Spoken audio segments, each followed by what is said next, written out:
సోంపు కషాయం. వేడిని అజీర్తిని తగ్గించే సోంపు కషాయం. 1 టంబ్లర్ వాటరు, 1 సోంపు, 1 కలకండ పౌడర్, 2 కలిపి పౌడర్ చేసి పెట్టుకోవాలి. స్వీట్ ఎక్కువ ఇష్టం ఉండేవాళ్ళు కలకండ ఎక్కువ వేసుకోవచ్చు. ముందుగా ఒక గిన్నెలో ఈ నీరు పోసి హీట్ చేయాలి.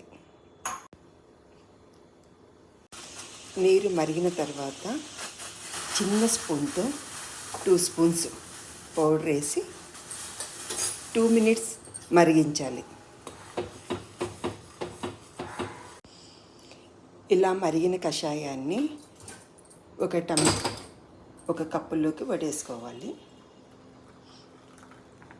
ఇది మెల్లిమెల్లిగా సిప్పుగా తాగాలి. తాగిన అరగంట వరకు ఏమి తీసుకోరాదు. మార్నింగ్ తీసుకోవచ్చు, ఈవినింగ్ తీసుకోవచ్చు. టీ బదులు తీసుకుంటే ఇంకా మంచిది. Thank you friends.